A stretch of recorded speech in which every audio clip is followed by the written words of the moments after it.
Hello friends. तो कल अपन ने stability of benzene, why benzene prefer the substitution reaction over the addition reaction, इन दोनों का रीजन देख लिया था। और मेन तो हमने स्ट्रक्चर ऑफ बेंजीन में बताया कि it is not a open chain structure, it is a close structure bye explaining the two reactions. One reaction with the bromination in PbR3 with equimolar mixture, you get monosubstituted bromobenzene that indicate the all hydrogen attached to carbon atom in benzene are identical, and this happens only when it is cyclic. Second, हमने उसका reduction किया था with H2NI at high temperature, so we got cyclohexane. So this again indicate that it is a cyclic compound. ये दो बातें अपन ने already explain की थी।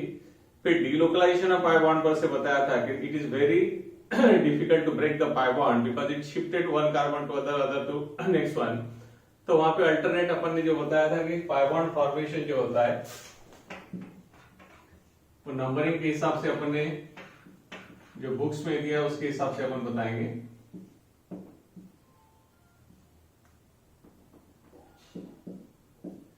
कोई भी है 1 2 3 4 5 6 1 2 3 4 5 6।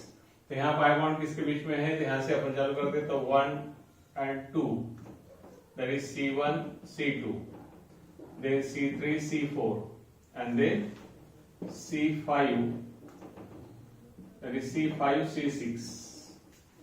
सेम यहाँ पे अगर देखा गया तो यहाँ पर किसके बीच में है 2 and 3 that is C2 C3, then C4 C5 and C6 C1। तो सभी के सभी कार्बन के बीच में डबल बॉन्ड आता है यहाँ पे।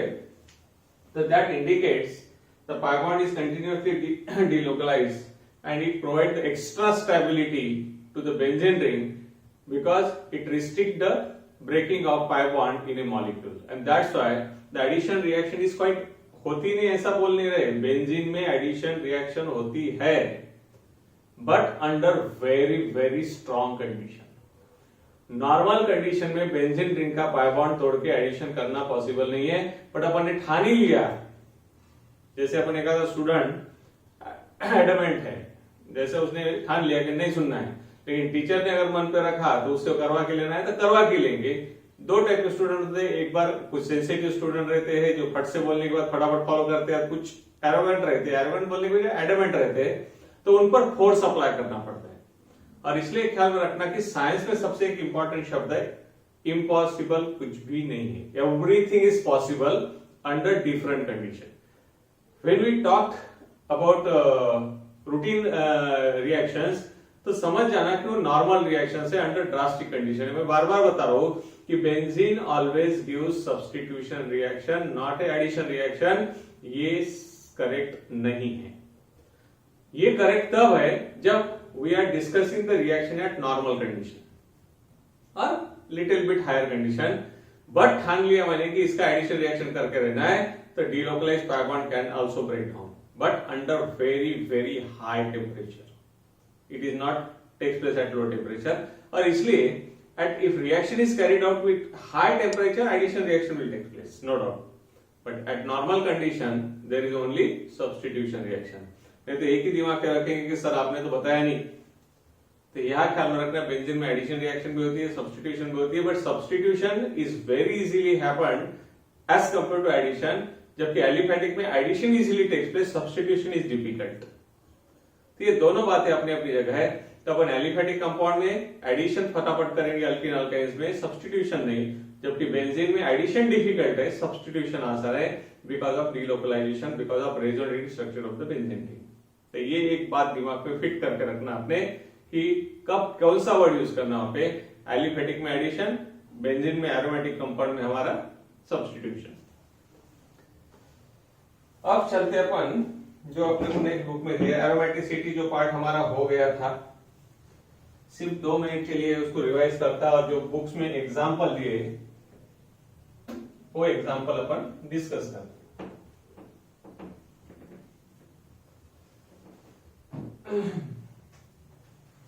पहला है रूल्स फॉर एरोमेटिसिटी। मैंने सारा डिटेल पढ़ा दिया था, aromatic cup, anti aromatic cup और नॉन एरोमेटिक कप। तब मैं आज उतना डिटेल नहीं पढ़ाऊंगा, अभी चैप्टर से रिलेटेड जो है उतना ही पढ़ाऊंगा क्योंकि बाकी हो गया था। तो फॉर एरोमेटिसिटी की बात करेंगे। सो कंपाउंड मस्ट बी साइक्लिक, ये सबसे पहली कंडीशन है। दूसरा मस्ट बी प्लेनर। अब प्लेनर का मतलब क्या है? All atom must be sp2 hybridized। और sp भी चलता बट sp2 hybridized। तीसरा if hetero atom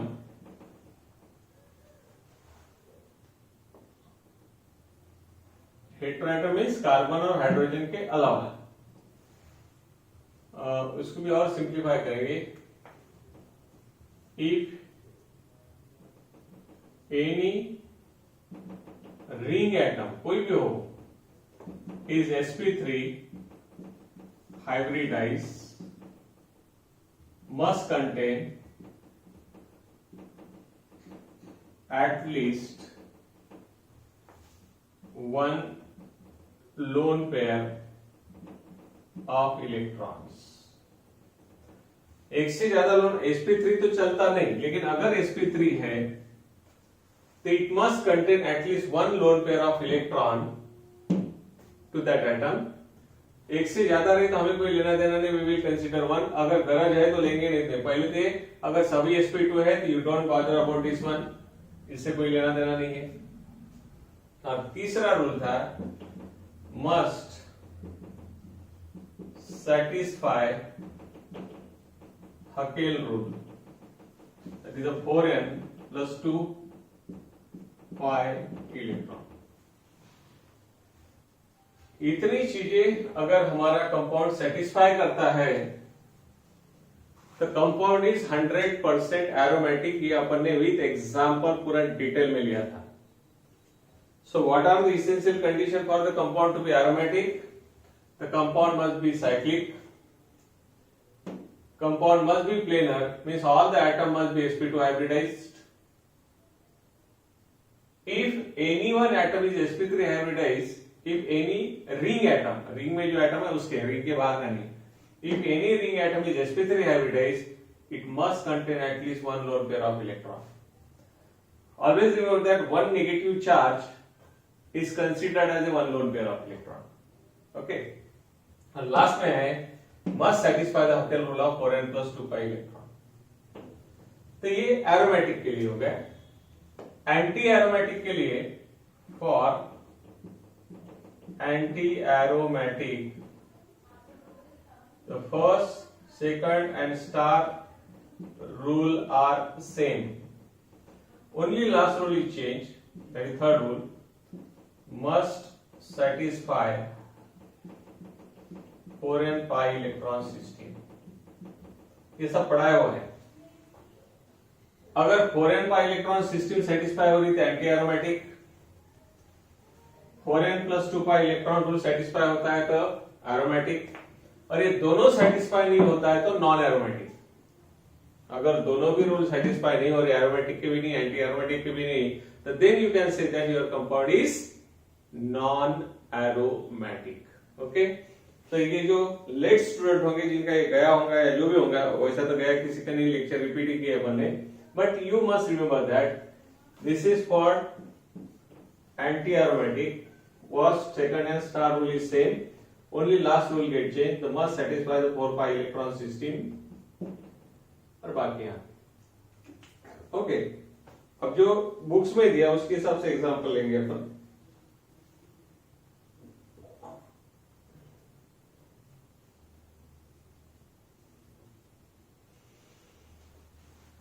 okay,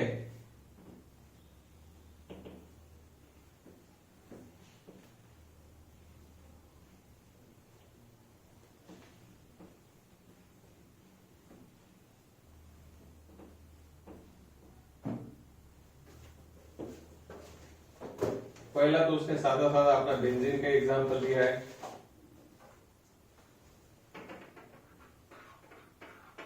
benzene structure पूरे गांव को पता है।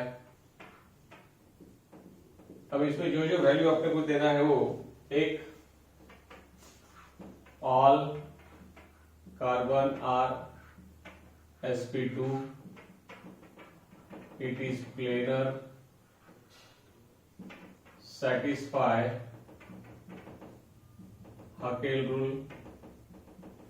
एक ट्रिक्स दिया था, जिस साइक्लिक कंपाउंड में odd number of pi bond आते हैं वहां जनरली हकेल रूल सेटिस्फाई होता है, और जिसमें इवन नंबर आते हैं वो एंटी एरोमेटिक रूल होता है, यानी एंटी एरोमेटिक रहता है या अलिसाइक्लिक जो भी होता है। तो यहाँ पे हमें तीन पाई बॉन्ड दिख रहे हैं, हमारे रूल के मुताबिक हकेल रूल क्या है, तो 4n + 2 = 6 pi electron, 6 pi electron.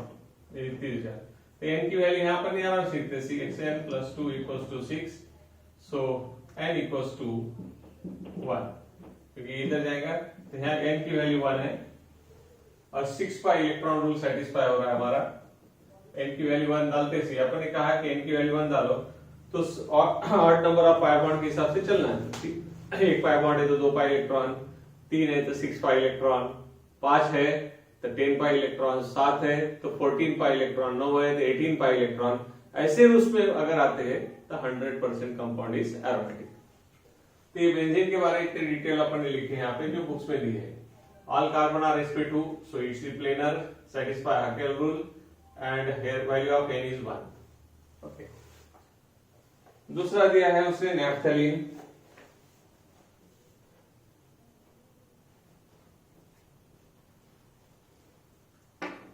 दूसरा है नैफ्थलीन।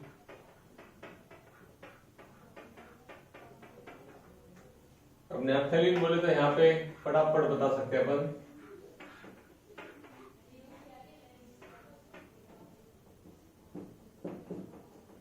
तो यहाँ पे अभी देखा गया तो सारे कार्बन sp2 है, सो ऑल अपन बता सकते हैं ये यहाँ पे क्या हो गया, बेंजीन इज एरोमेटिक, ये लिख डालना है। पहला यहाँ पे अपना, इसके भी पहले चाहिए था साइक्लिक, तो पहला है साइक्लिक है, उसके बाद में प्लेनर है, all carbon atom are sp2,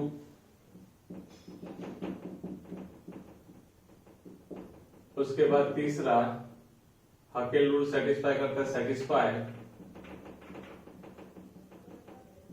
Hückel rule, क्योंकि 5 पाया है तो 10 पाई इलेक्ट्रॉन, तो यहाँ पे अपना फार्मूले के हिसाब से जाएंगे 4n + 2 = 10, so n = 2, n =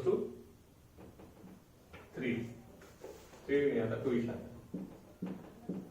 this is aromatic, लिख डालो इसे डिटेल। ये तब भी किया था अपन ने, पर फिर भी लिखता।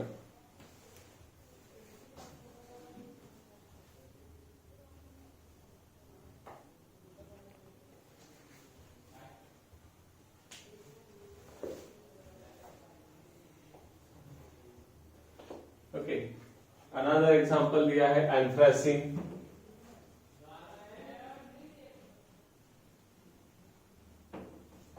Another example is anthracene.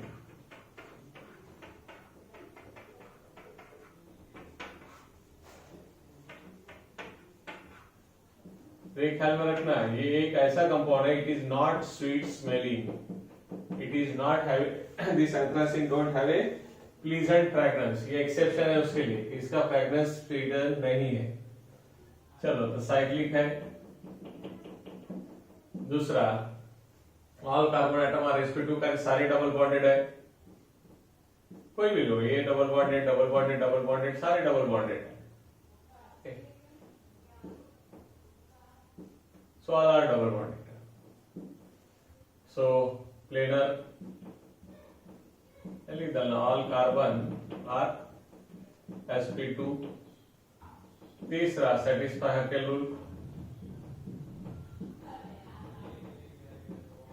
क्योंकि 5 1 2 3 4 5 7 तो यहाँ पे 14 पाई इलेक्ट्रॉन्स आता है, तो 4n + 2 equals to 14 pi electron, so n equals to 3. This is aromatic.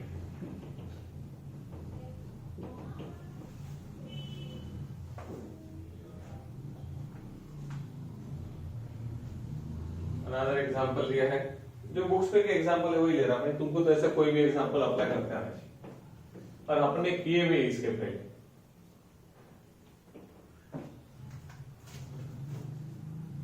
Reading. So its structure is like this.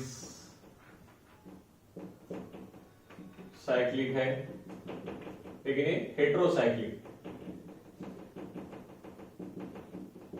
Hetero यानी रिंग के अंदर other than carbon there is nitrogen. Heterocyclic.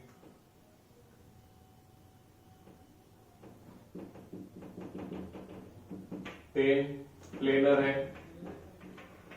sp2 sp2 sp2 double bond double bond double.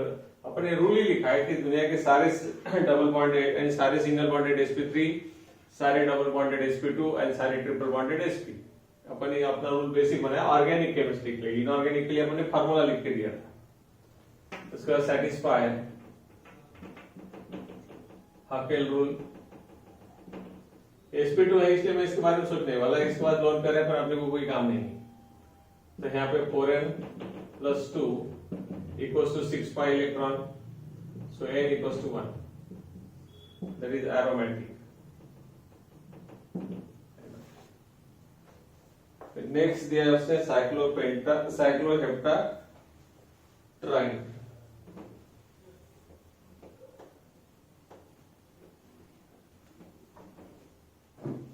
साइक्लोहेप्टा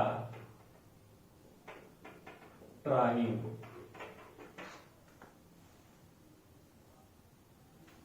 That is simple structure.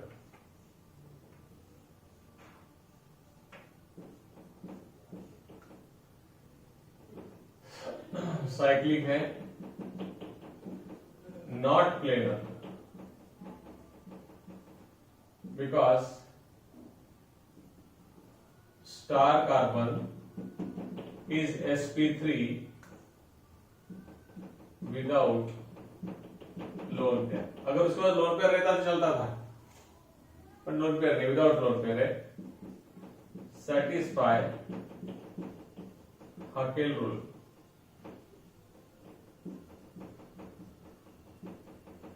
That is 4n + 2 equals to 6 pi electron. So n is equal to 1. Not aromatic. It is non-aromatic. Okay. ना ये anti aromatic है ना non-aromatic, क्योंकि ये sp3 है. अगर क्योंकि single bonded है तो sp3 रहेगा हमारा, और सिंगल बॉन्डेड है sp3 है तो फिर चलता नहीं. यहाँ sp3 रहता था, ऐसा अगर चलता था यहाँ पे इस टाइप से,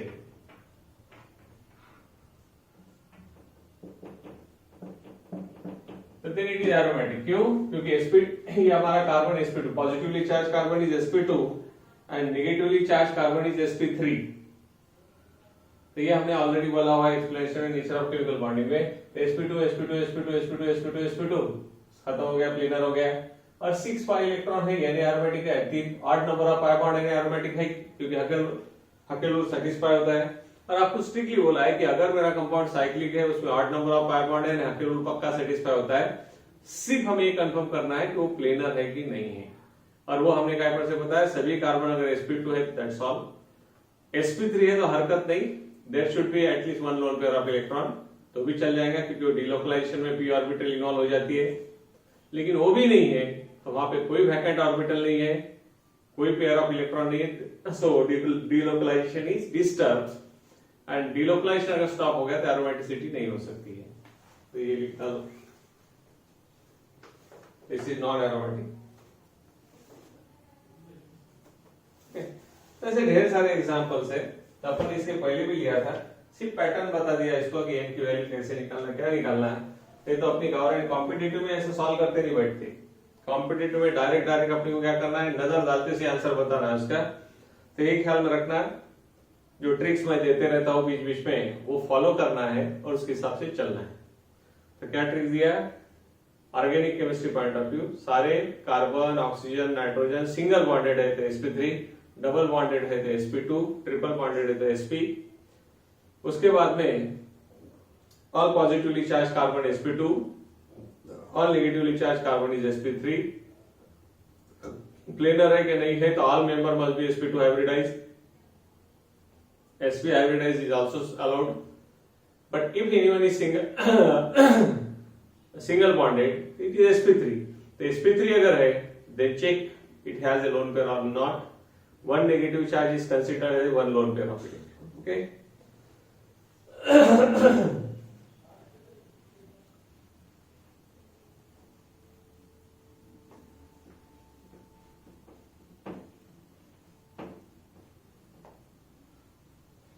चल तो यहाँ पे खत्म हो गया।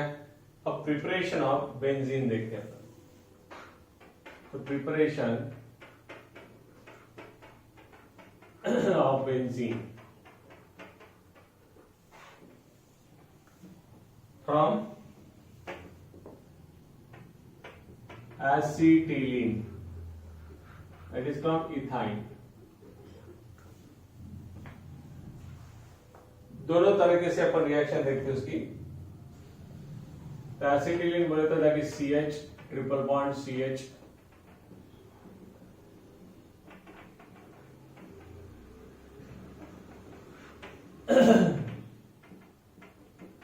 (873 Kelvin in red hot iron tube). Acetylene is strongly or acetylene gas is passed through the red hot iron tube at about 873 Kelvin. It undergoes cyclization to give the benzene. तो हमें मालूम है बेंजीन में 6 carbon है तो इसके 3 molecule पक्का, and then you get like this. That is benzene. Mechanism point of view बता रहा था यहाँ पे। CH triple bond CH, then CH triple bond CH, that is CH triple bond CH.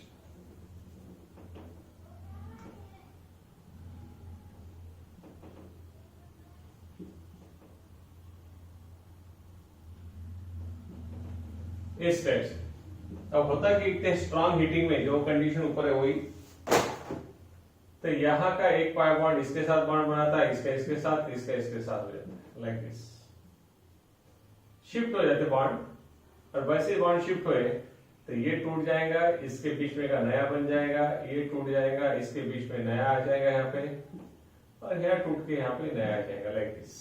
This is the structure. So write down first from preparation from acetylene or ethine, that is called trimerization reaction. That is trimerization reaction. क्योंकि 3 molecule अपने, एक single molecule को monomer, 2 है तो dimer, 3 है तो trimer, तो trimerise of the acetylene takes place to get the benzene. तो हेडिंग इसमें लिखो, हेडिंग डाल दो पहले और इसमें लिखो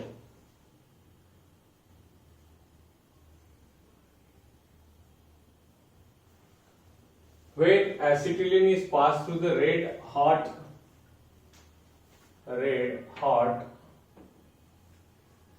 iron tube,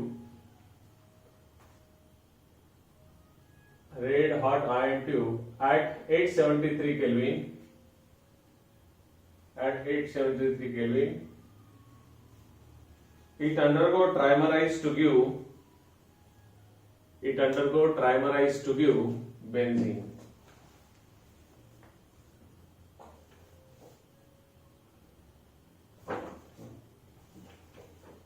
रिएक्शन लिख लो ऊपर।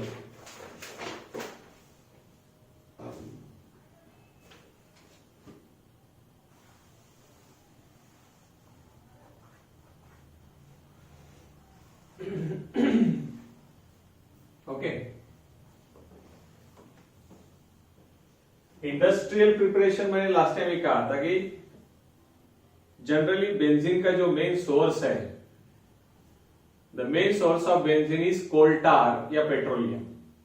तो लार्ज स्केल पे अगर आपको बेंजीन चाहिए तो it should be prepared from coal tar और by petroleum product, industrial product. Okay, second heading डाला from sodium benzoate, from sodium benzoate using soda lime।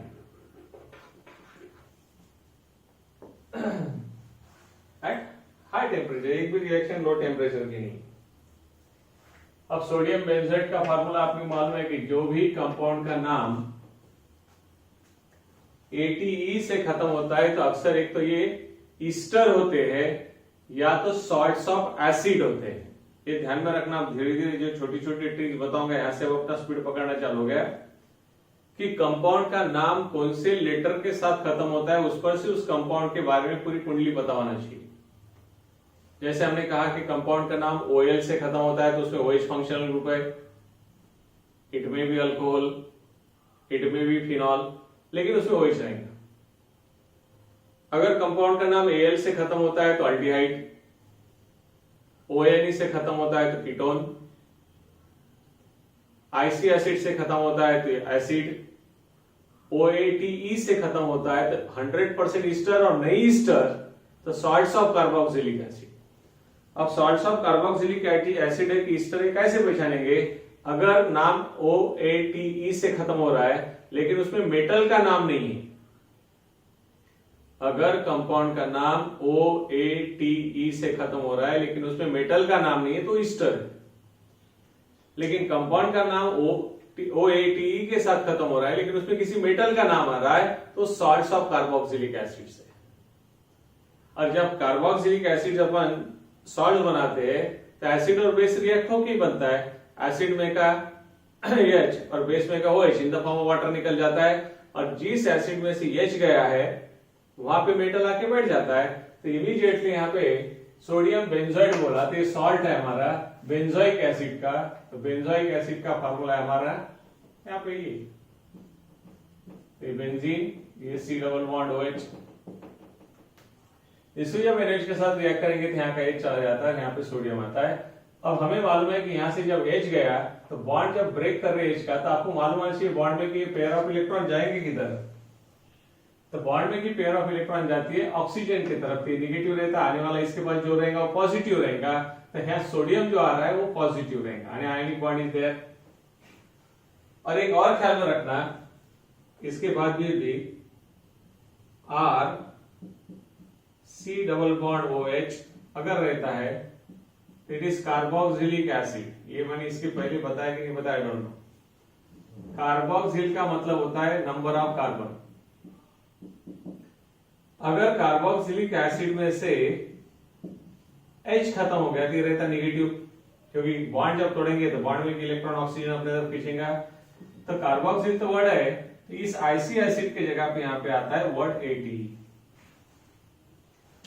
तो जब भी मेरे कंपाउंड का नाम ATE से खत्म होते हुए दिखा तो तुरंत समझ जाना कि ये डेरिवेटिव ऑफ कार्बोक्सिलिक एसिड है और उसमें से COH में से या SO3H में से कौन से भी एसिड हो, एसिड में से H चला गया है और उसके जगह पे जिसका नाम आप लेंगे वो आएगा। क्योंकि ये हाँ, एक और बात, जब भी कंपाउंड का नाम ATE से खत्म होता है वो 100% निगेटिवली चार्ज होता है और इसके पास आने वाला 100% पॉजिटिव रहेगा।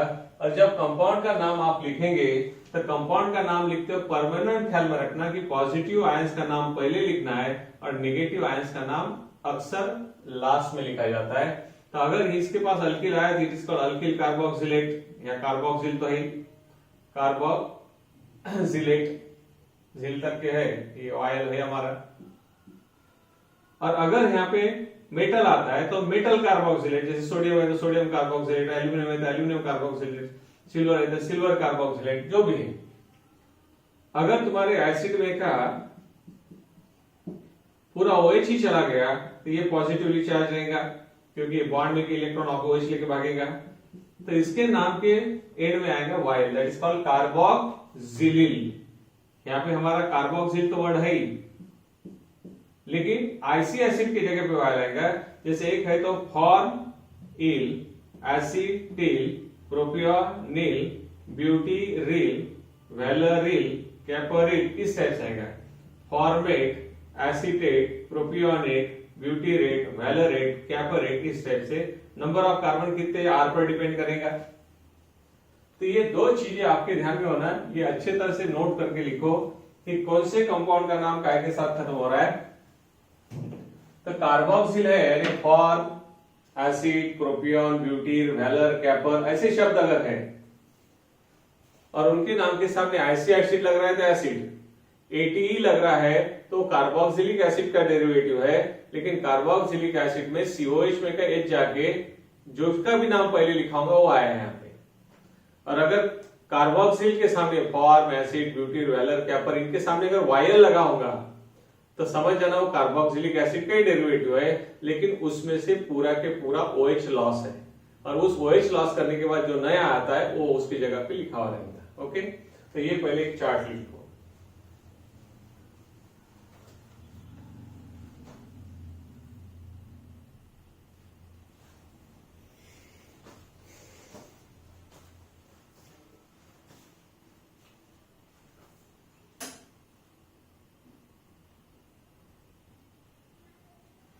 ओके, तो अब अपन ये फार्मूला कैसा है ध्यान में रखना है बार बार। अब जैसा मैंने लिख के दिया, जैसे राउंड किया, जैसे अंडरलाइन किया, वो ध्यान में रखना। और इधर मैंने आयंस के साथ लिखा है, कार्बोक्सिल आयन पॉजिटिव होता है और कार्बोक्सिलेट नेगेटिव होता है।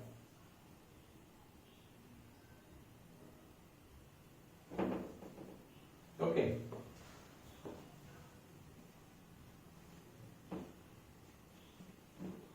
तो ये है हमारा अनहाइड्रस सोडियम बेंजोएट। ओके, तो बेंजोइक एसिड से बेंजोएट और सीओएच में कहीं जाके वहां सोडियम आके बैठा है। सोडा लाइम बोले तो इसको NaOH के साथ रिएक्ट किया जाता है। लाइम बोले तो calcium oxide under very strong heating condition. अब थोड़ा सा बेसिक अगर आपका पक्का है तो अपन आप देख सकते हैं यहां पे कि आमतौर पर एक ह्यूमन टेंडेंसी होती है, और मैंने पहले ही कहा कि हमारे केमिस्ट्री में सबसे पहले किसका ध्यान रखना पड़ता है, असंतुष्ट आत्मा। और वो असंतुष्ट आत्मा कौन सी होती है, नॉन मेटल। वो जिंदगी भर एक ही चीज ढूंढते रहता है कि मुझे आसानी से इलेक्ट्रॉन देने वाला कोई है क्या, और है तो वो पक्का लेकर रहेंगे। तो मैकेनिज्म समझाता, एक्चुअली आपको मैकेनिज्म की जरूरत नहीं है, सिर्फ ध्यान में रखना है। तो हमें मालूम है ये ऑक्सीजन है, ये ऑक्सीजन है, ये ऑक्सीजन है, ये ऑक्सीजन है, तो कैटेलिस्ट ये ऑक्सीजन है, ये ऑक्सीजन। अब थोड़ा देखो, ये ऑक्सीजन एकदम शांत है क्योंकि उसको दोनों के दोनों इलेक्ट्रॉन कैल्शियम से मिल रहे हैं, इसलिए ये किसी के झमेले में पड़ेगा नहीं। ये ऑक्सीजन थोड़ा असंतुष्ट आत्मा है क्योंकि उसको 2 इलेक्ट्रॉन चाहिए थे, एक सोडियम दे रहा है, एक हाइड्रोजन। हाइड्रोजन इलेक्ट्रॉन देने में तकलीफ देता है क्योंकि छोटा बच्चा बोला इलेक्ट्रॉन को हाथ लगा के जोर से चिल्लाता, अंकल छोड़ो मेरा है, अंकल छोड़ो मेरा है, अंकल छोड़ो मेरा है। अंकल को गुस्सा आता है, ये कल पे देते, अरे ये इससे परेशान है। लेकिन इधर ओम शांति है, हमारे अलग निरंजन वाला है, साधु संत है, इसने बच्चे को मारने भाग उठा के आवाज देता जोर से, अलग निरंजन, बच्चा गलत आवाज नहीं करना, थोड़ा कंट्रोल में। यहाँ पे ये भी ऑक्सीजन सत्संग में है, साधु के कांटेक्ट में, ये मैड है क्योंकि उसको कोई है नहीं।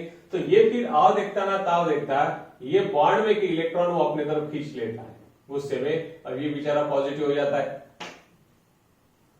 अब पॉजिटिव होता है तो अपने केमिस्ट्री की भाषा में भिकार चोट हो गए।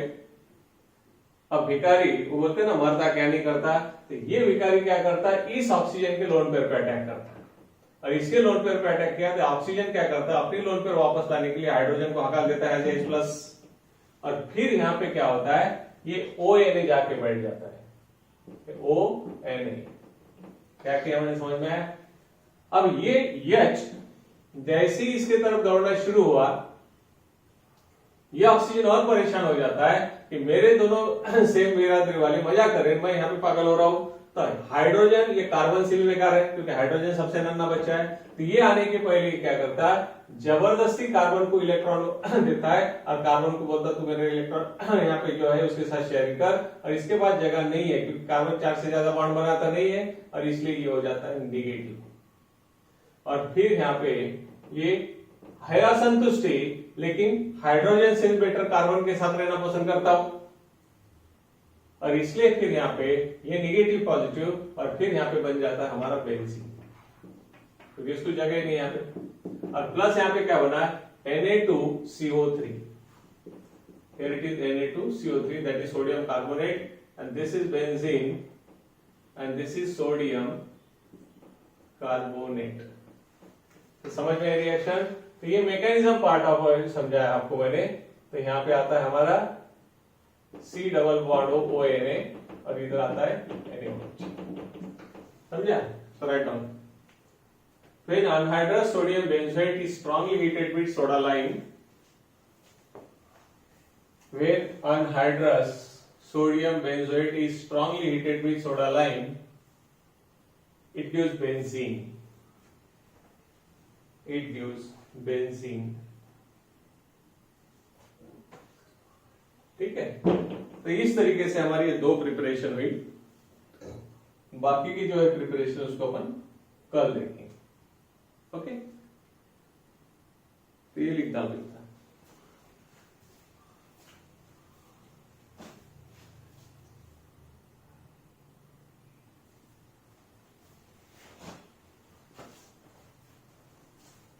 एक है तो वो भी ले लेते हैं, खत्म ही हो जाता। फिर तीसरा है प्रिपरेशन फ्रॉम फिनॉल।